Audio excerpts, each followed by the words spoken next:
3 मई 1985 पाकिस्तान की सियालकोट जेल की एक अंधेरी कोठरी में एक कैदी बैठा था।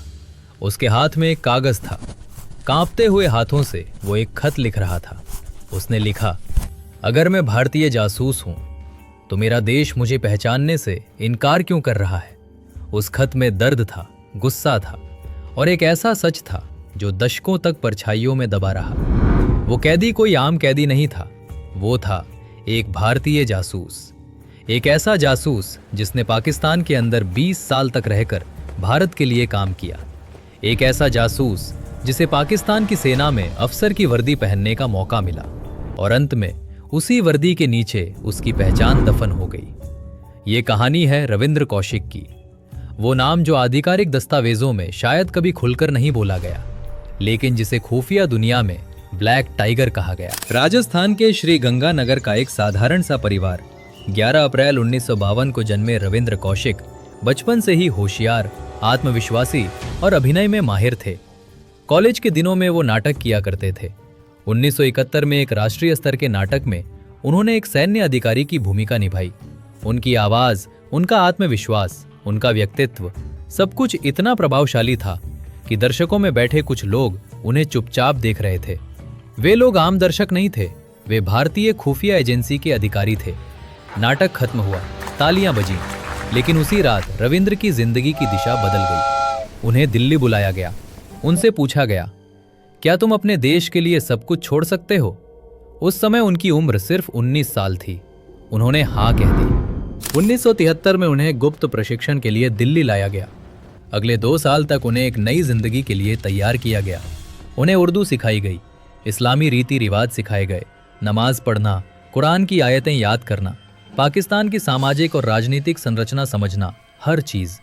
उनका नाम बदल दिया गया। अब वो रविंद्र कौशिक नहीं थे, अब वो थे नबी अहमद शाकिर। उनकी पहचान बदल दी गई, यहाँ तक कि उनका खतना भी करवाया गया ताकि उनकी पहचान में कोई शक न रहे। 1975 में उन्हें पाकिस्तान भेज दिया गया। अब वो अकेले थे, अपने देश से दूर, अपनी असली पहचान से दूर। नबी अहमद शाकिर के नाम से उन्होंने कराची विश्वविद्यालय में दाखिला लिया, कानून की पढ़ाई शुरू की। वो तेज दिमाग थे। उन्होंने LLB की डिग्री हासिल की। धीरे धीरे उन्होंने पाकिस्तानी समाज में खुद को घोल दिया। उनका व्यवहार, उनकी भाषा, उनका रहन सहन, सब कुछ बिल्कुल एक स्थानीय व्यक्ति जैसा था। कुछ साल बाद उन्हें पाकिस्तान सेना में कमीशन मिल गया। सोचिए, एक भारतीय जासूस पाकिस्तान की सेना में अधिकारी।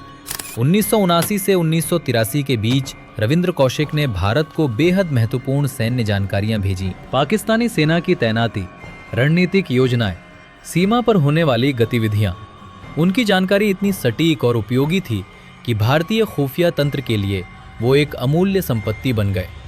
बताया जाता है कि तत्कालीन प्रधानमंत्री इंदिरा गांधी ने उन्हें ब्लैक टाइगर का कोड नेम दिया। पाकिस्तान में उन्होंने शादी भी की। उनकी पत्नी अमानत थी। उनका एक बेटा भी हुआ। अब उनकी जिंदगी 2 हिस्सों में बटी थी। एक तरफ उनका असली देश भारत, दूसरी तरफ उनका नया परिवार पाकिस्तान। 1983 में भारत ने एक और एजेंट को पाकिस्तान भेजा। उसका नाम था इनायत मसीह, लेकिन वो एजेंट पकड़ा गया।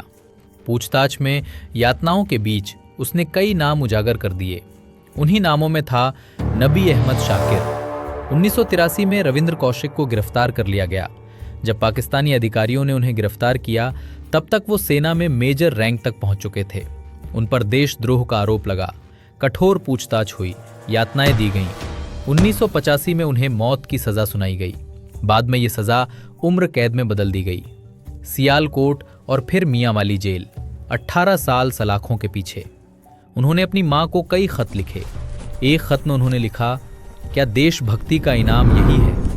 उन्होंने लिखा कि जेल में उन्हें TB और दिल की बीमारी ने घेर लिया है। उनका परिवार भारत में संघर्ष कर रहा था, लेकिन सरकार ने आधिकारिक रूप से उन्हें अपना एजेंट मानने से इनकार किया। 21 नवंबर 2001, मियांवाली जेल। रविंद्र कौशिक ने अंतिम सांस ली। न कोई तिरंगा, न कोई सरकारी सम्मान। उन्हें पाकिस्तान की मिट्टी में दफन कर दिया गया। एक 19 साल का युवक जिसने अपने सपनों को छोड़ा, अपनी पहचान छोड़ी, अपना धर्म बदला, अपना देश छोड़ा और अंत में अपना नाम भी खो दिया। ये कहानी है एक ऐसे भारतीय जासूस की जिसने 20 साल पाकिस्तान के अंदर रहकर भारत की सेवा की और खामोशी से चला गया। Black tiger, Ravindra Kaushik. अगर आपको हमारे सेना के इस जाबाज की कहानी पसंद आई तो कमेंट में जय हिंद जरूर लिखें, वीडियो को लाइक करें और हमारे इन जाबाज हीरोज की कहानी शेयर करें। मिलते हैं अगले वीडियो में। जय हिंद, वंदे मातरम।